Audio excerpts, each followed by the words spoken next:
You know that sound, that sudden cough from your dog that just makes your heart drop for a second? Right away, you're wondering, what is that? Is he okay? Is this serious? We've all been there. So what we're going to do today is take that worry and turn it into something useful. We're going to help you become a super observant advocate for your best friend. So let's be real. The first thing most of us do is jump on the internet, right? And suddenly that one little cough could be anything from a tickle in the throat to something way, way scarier. It's a lot. It's overwhelming. But here's the thing. A cough isn't just random noise. It's a clue. It's telling a story. And our job is to figure out how to read it. And that's where you come in. We're going to turn you into a cough detective. Now, let's be clear. You're not the one solving the whole case. That's what your vet is for. Think of yourself as the lead investigator, gathering all the critical evidence on the scene. The better your clues are, the faster your vet can crack the case. Okay, detective. Your very first clue, and honestly, maybe the most important one, is the sound itself. So let's start there. What does that cough really sound like? All right, let's break down the two main types you'll hear. On one side, you've got this dry, honking sound. Seriously, it can sound just like a goose. When you hear that, you should be thinking upper airway, like the windpipe or trachea. It's a super common sign of something like tracheal irritation or collapse, especially in smaller dogs. But then on the other side, you might hear a moist, hacking cough. It sounds deeper, almost productive, like they're trying to clear gunk out of their lungs. That sound points to a problem much lower down, maybe in the chest, like bronchitis or even fluid. Okay, we have to talk about this one, because it will absolutely freak you out the first time you see it. The reverse sneeze. It looks and sounds terrifying, like your dog can't breathe. But it's not a cough at all. It's actually a spasm, where they're rapidly sucking air in through their nose to clear an irritation at the back of their throat. Looks traumatic, for sure, but it's usually totally harmless and completely different from a true cough. Okay, so you've identified the sound. Now what's causing it? Let's look at the most common culprits, especially the infectious ones that get passed around. Everyone's heard of kennel cough, right? It's kind of the big one, a mix of different viruses and bacteria that are super contagious. But it's not the only game in town. You've also got things like canine flu, and even nastier stuff like fungal infections or parasites. Yep, heartworms and lungworms can cause a cough.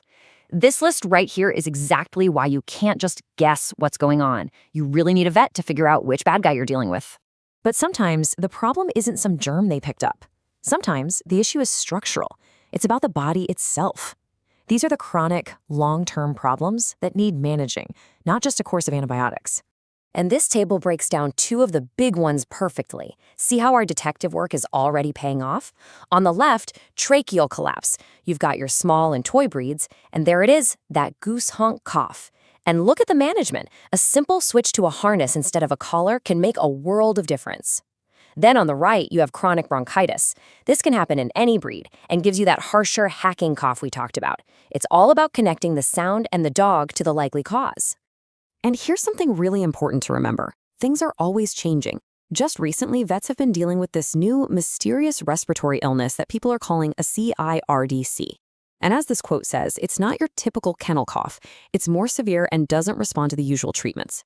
It's a perfect reminder that even with all your great detective work, you absolutely need a vet who stays on top of these new and emerging diseases.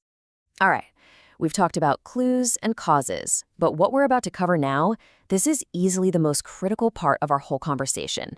This is about knowing when to stop watching and start acting. Seriously. This is a full stop moment. If you see any of the signs we're about to list, it's not a wait and see situation. It means you need to get to a vet immediately.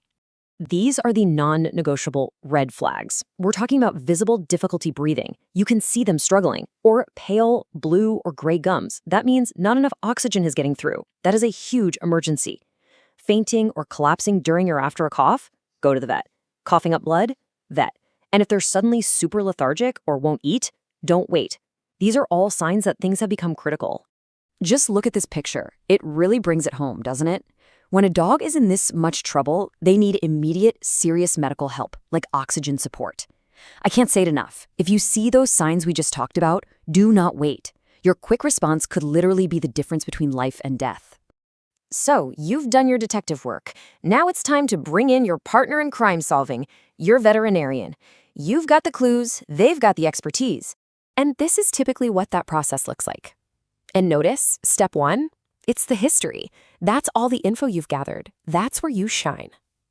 From there, the vet will do their exam. And then they'll likely want to get a look inside with some x-rays and run some blood work to check for infections or heartworms. It's a systematic process that starts with you. And here's a perfect example of why those tests are so important. This is pretty cool.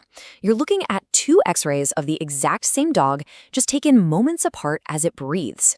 In one picture, the airway looks pretty good. But in the other, look at that. It's collapsed right down. That's something called dynamic collapse, and it's something you would never be able to diagnose just by listening. You need to see it. So what's the bottom line? Your dog's cough really does tell a story, and now you know how to start reading it. The next time you hear that sound, instead of just feeling that pang of worry, you'll feel prepared. You'll know what to listen for, what to watch for, and when to call for backup. You're ready to be the detective your dog needs.